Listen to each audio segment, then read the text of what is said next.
On the day my stepmother told me to get out, she was already repainting the hallway. She didn't stop when I came downstairs with my bag. She kept the roller moving, long even strokes, the new color going over the color my father had chosen when I was 9 years old, and she said without turning around that Mr. Finch had called and that there was apparently some property in my father's name that had transferred to me, and that I should go deal with it because she had enough to manage without adding my father's old business to the list. I was 18 years old. My father had been gone 11 months. I had lived in that house for 6 of those 11 months watching Diana repaint things. I packed what I owned into a duffel bag, 2 pairs of jeans, 4 t-shirts. A paperback I had read so many times the cover had separated from the spine and I was holding it together with a rubber band. A photograph of my father and me, taken when I was 12, the 2 of us standing outside a building I didn't recognize. Stone walls, old, somewhere rural, my father's hand on my shoulder, and both of us squinting into the sun. I had found the photograph in a box in the attic 8 months ago and kept it without knowing why. I didn't know where it was taken. I had never thought to ask. I picked up the duffel bag. I looked at the hallway, at Diana's back, at the new color going over the old. I walked out. The sky outside was the color of pewter, low and featureless, the kind of February sky that commits to nothing. I had $180 in my pocket, 2 months of weekend work at a lumber yard, saved carefully. I had the address of Mr. Finch's office written on a piece of paper in my coat pocket. I had no idea what I was walking toward. I had no idea the duffel bag on my shoulder would be the last time I carried everything I owned in a single bag. Mr. Finch's office was on a side street downtown, the kind of building that has been serious for a long time. Dark brick, heavy door. Inside it smelled of old paper and furniture polish and the particular stillness of rooms where things are decided. A man came out to meet me. Old, thin white hair combed neatly back, a short white beard, glasses he looked over the top of when he spoke. His voice when he spoke was like dry leaves moved by a slow wind. He didn't offer condolences. He simply sat across from me and opened a folder and began. My grandfather, Thomas Vance. A man I had met twice, both times when I was very small, both times briefly. He had died 14 months ago, before my father, which I had not known. Mr. Finch said this without elaboration, and I sat with it for a moment. My grandfather dying before my father, the 2 of them gone within months of each other, and me only now sitting in this office learning the order of it. There was a property, 2 hours northeast in the hill country. 80 acres of land, mostly field and old timber, with a stone barn on the eastern edge of the acreage, large, 2 stories, built in the 1880s from locally quarried limestone. The property had been in the Vance family since 1931. The barn had not been in use for decades. The county had flagged the structure for review 6 years ago due to the roof condition on the western side. No road access from the main county road. No active utilities. To transfer the deed, I owed a filing fee. $5. Mr. Finch also told me, looking over his glasses in a way that seemed to carry more weight than the words themselves, that a company called Oak Ridge Development had made an offer on the property. $9,000. The offer had been submitted 3 times over the past 2 years, each time to Mr. Finch's office, each time declined on the instruction of Thomas Vance while he was living, and left open after his death awaiting the transfer of the deed. I thought about $9,000. I thought about what $9,000 was. It was a room somewhere. It was time. It was the particular luxury of not being afraid of the next month. I thought about Diana's roller moving over my father's color on the wall. I thought about the photograph in my duffel bag, my father's hand on my shoulder, both of us squinting at something I still couldn't see. I told Mr. Finch I wasn't selling. I told him I wanted to see it first. He looked at me over his glasses for a moment, the way a man looks when something has confirmed a thing he had already believed. He opened his desk drawer and set a key on the desk between us. Iron, old, heavier than it looked.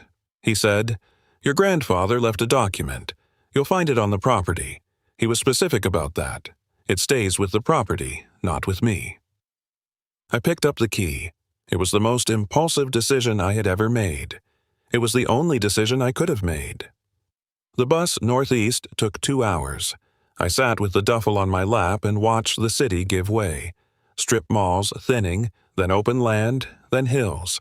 The trees coming in thick on both sides of the road, pine and bare oak, the sky pressing lower as we climbed. The smell coming through the cracked window changed by degrees. Exhaust and cold pavement becoming something cleaner and older, pine resin and frozen earth, and beneath it all something mineral, the breath of country that has been country for a very long time. The bus dropped me at a crossroads outside a town called Grover's Mill. There was a hardware store on the main street. A real one, the kind with wooden floors and things hung from the ceiling, and a man behind the counter who looked like he had been there since the building was new. His name was George. When I mentioned my grandfather's name to explain where I was headed, he stopped what he was doing. He said, "Thomas Vance's Barn." He said it the way people say the name of a place they have thought about for a long time. Last time I was out there was 8-9 years ago. Your grandfather was still working it then.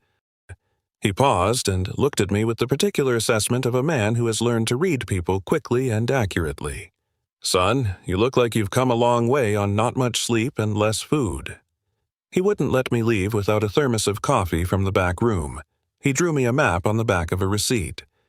He said the west track off the county road was passable in winter if I stayed to the center, and he said this with the tone of a man who has given this information before to people heading somewhere that matters. I thanked him and went out. I followed the county road 2 miles and the west track another 1.5 miles, through timber that closed in on both sides, the bare branches locked overhead against the pewter sky. The frozen ground was solid underfoot, which was something. The track climbed slightly and then leveled, and then the trees thinned, and I came out into the open. The field was wide, the dead winter grass pale and flat under the low sky. And at the far eastern edge of it, backed against a rise of old timber, was the barn. It was enormous. Even at distance, even in disrepair, there was something about the scale of it that stopped me. The limestone walls 3 feet thick if they were an inch, the color of old bone in the winter light, the 2 stories rising solid and square against the hillside behind. The western side of the roof had gone, as Mr. Finch had said, open to the sky in a ragged section where the timbers had given way and the slates had gone with them. But the walls were whole. Every wall, all 4, standing as they had stood since the 1880s, not by luck but by the specific stubbornness of limestone laid by men who intended it to last. I stood at the edge of the field and looked at it. The cold moved through me. I thought about $9,000. I thought about Oak Ridge Development and what they would put in place of those walls. I walked across the field. The lock was stiff, the mechanism ground and caught when I worked the key, and I stood in the cold working it slowly until something deep inside gave way with a long metal complaint and then a solid clunk of release. The door was iron-banded oak, swollen slightly with old moisture. I put my weight into it. The air that came out was cold and still and ancient. Stone and dry timber and old hay, and something beneath it all that I would later understand was the smell of the limestone itself, of rock laid down over centuries, the cold, clean mineral breath of deep earth. I stood in the doorway and looked in. The interior was cathedral scale. The limestone walls rose to the full 2 stories on 3 sides, the eastern wall still carrying its original timber loft framing, intact and massive. Where the western roof had opened, gray winter light fell through in a wide column and illuminated the floor. Packed earth, decades of it, swept clean at some point long past and left. The sound of the wind outside was different in here, filtered and distant, like something heard from underwater. My footsteps on the earth floor were swallowed by the space. It felt like a room that had been waiting, not abandoned, waiting. I walked the length of it slowly. The walls were sound. I ran my hand along the limestone and found no movement, no give, the mortar between the courses old, but holding. The loft above was accessible by a timber stair on the eastern wall, the treads worn smooth by decades of use. I climbed it and stood in the loft and looked down at the floor below and out through the gap in the western roof at the gray sky and the field beyond and the timber on the hills. I was still standing there when I saw the floor. Not from the loft, I had walked across it without seeing it, but from above, at this angle, in the specific quality of the flat winter light falling through the open roof, the packed earth floor showed something that wasn't visible from ground level. A rectangle. Distinct edges, slightly lower than the surrounding floor, perhaps 8 feet by 5. In the center of the barn, slightly east of where the main roof beam would have run. I went back down the stairs. I stood over the rectangle and looked at it for a long time. Then I found a short-handled spade hanging on the eastern wall among a row of old tools, rusted but solid, the blade still true, and I began to dig. The earth came away easily, too easily.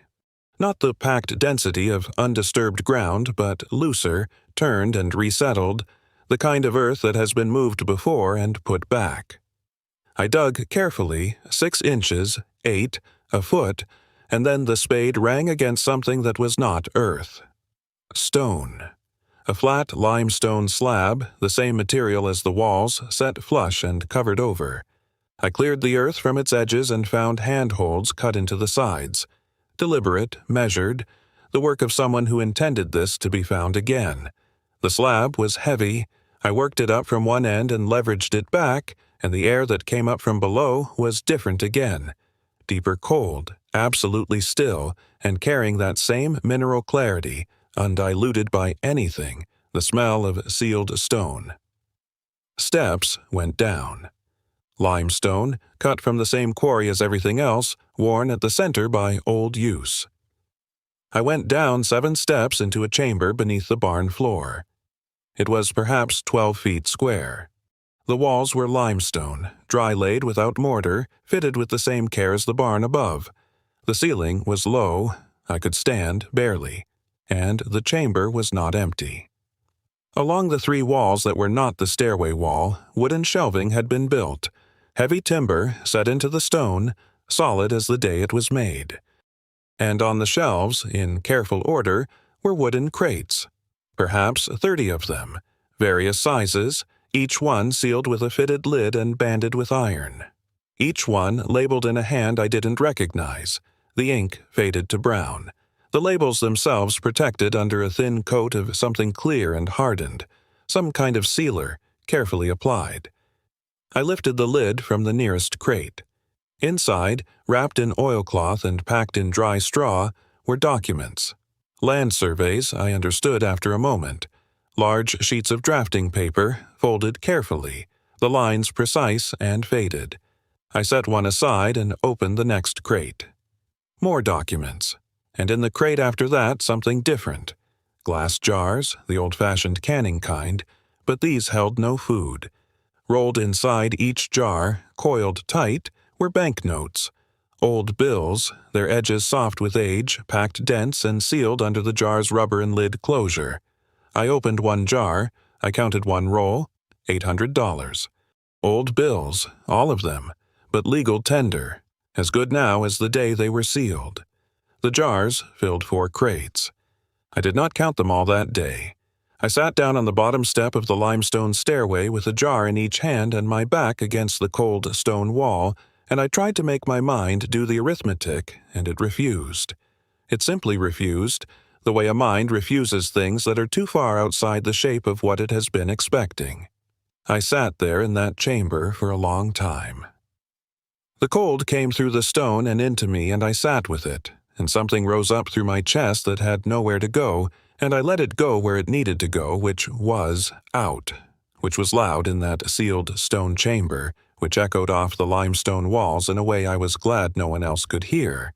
When it passed, I sat in the quiet and breathed.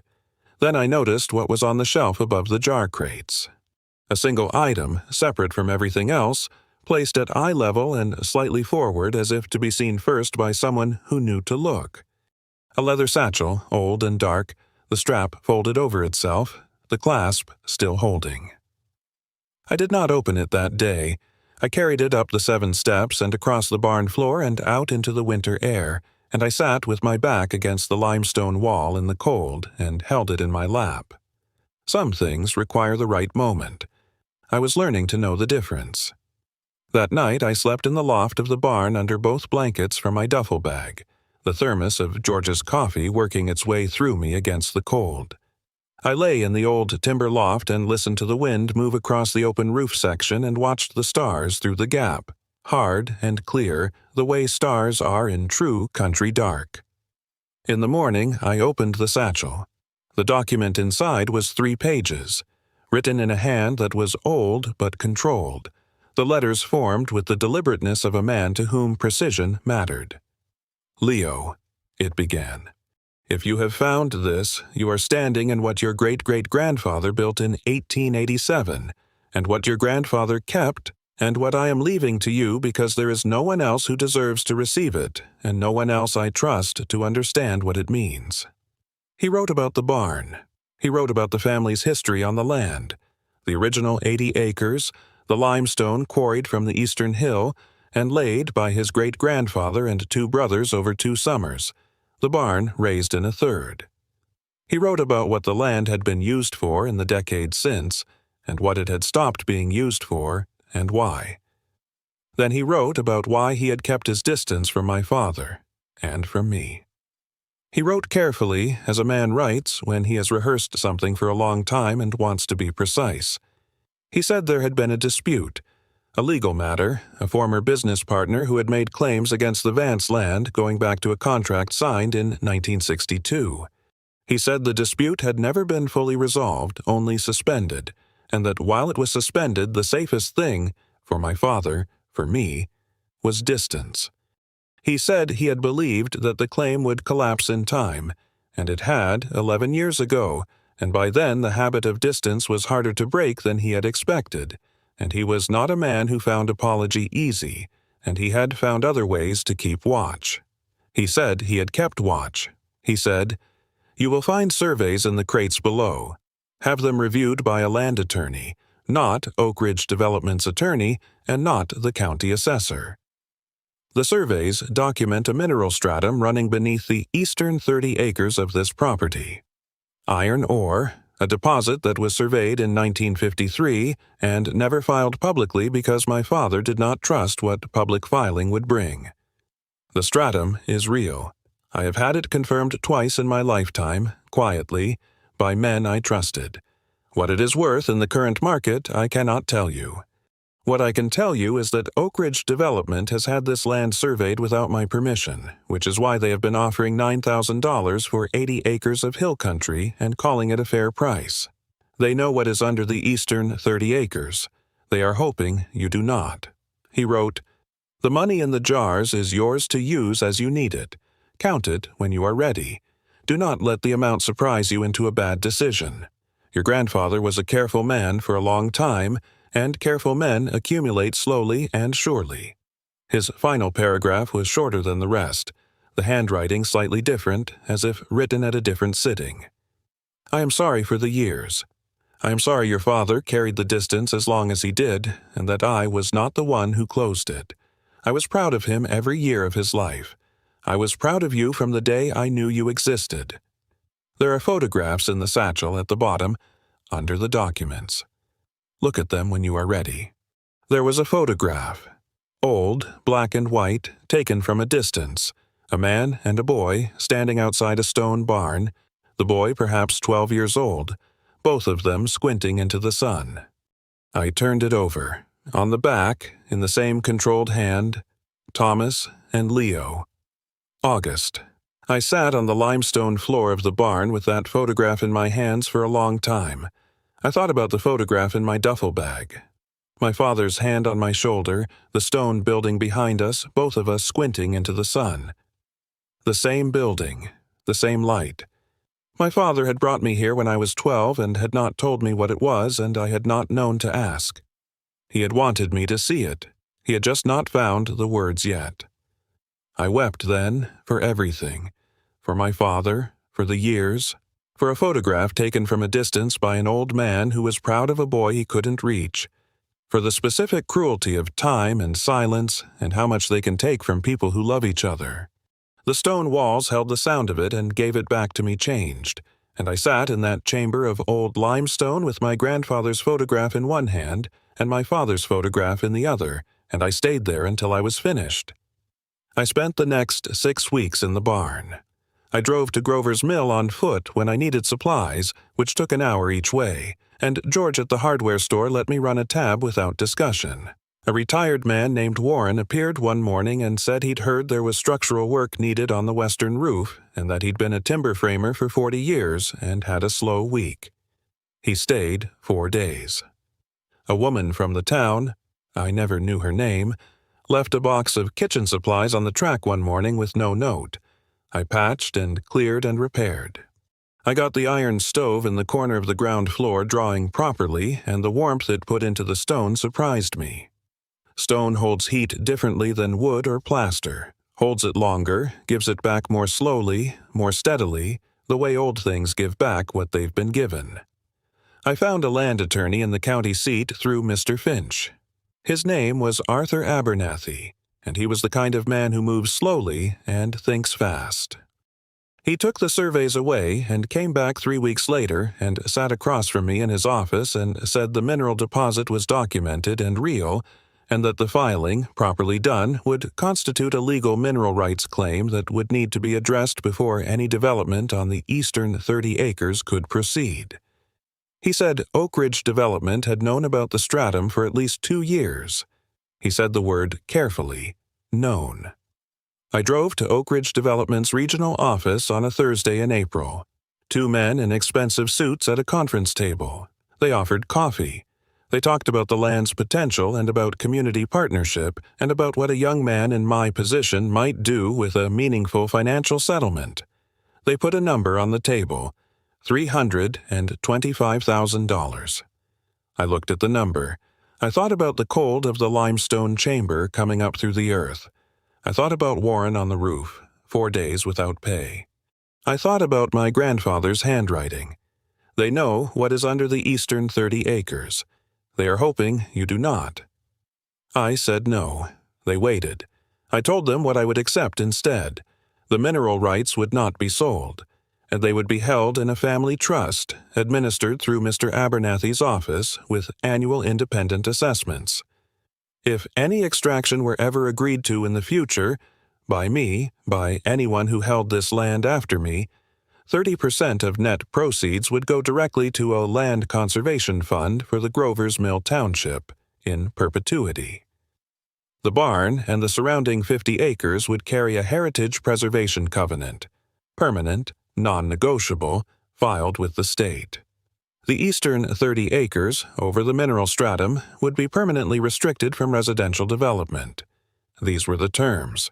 They were not a starting point. The man nearest me looked at his colleague. He looked back at me. Whatever he had been expecting from an 18-year-old boy sitting across a conference table, it had not been this. They signed 10 weeks later. Mr. Abernathy called me on a Tuesday morning, and I was standing in the open doorway of the barn when my phone rang, looking out across the field at the eastern hill in the early summer light, the timber green on the hillside, the limestone of the barn wall warm at my back for the first time. I went back inside. I stood in the center of the floor, in the place where the limestone slab had been before I'd moved it aside and left it against the wall. The chamber below was open, the stairway waiting. I had not replaced the slab. I didn't intend to. I took the photograph of my father from my duffel bag. The last time the duffel bag held everything I owned. I carried it to the eastern wall of the barn where the light came in long and gold in the late afternoon, and I set it on the timber sill of the window there, where he could see the field and the hill. Then I went outside and sat on the old stone step at the barn door and watched the light go long across the 80 acres and thought about what this place actually was. It was not a worthless stone barn on 80 acres of hill country that a development company wanted for $9,000. It was a man's entire life of carefulness, laid in stone and sealed in earth, left for a boy he photographed from a distance because that was the only way he knew to be close. It was my father's hand on my shoulder outside these same walls, both of us squinting into a sun I now stood in myself. It was the distance between people who love each other collapsing, finally, too late and right on time.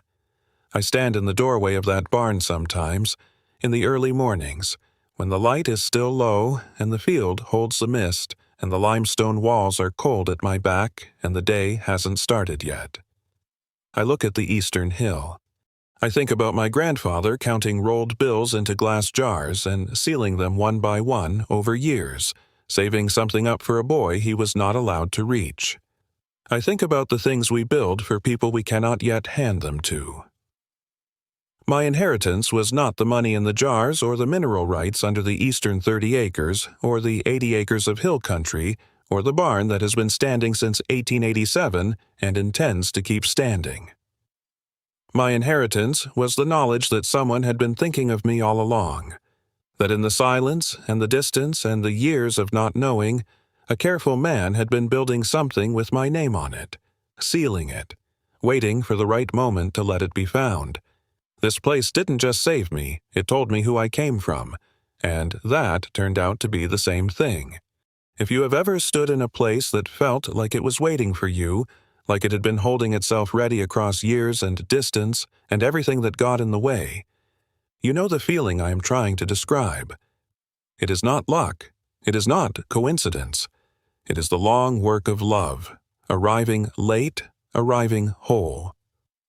What is the thing someone built for you in silence that you only understood later? Leave it in the comments.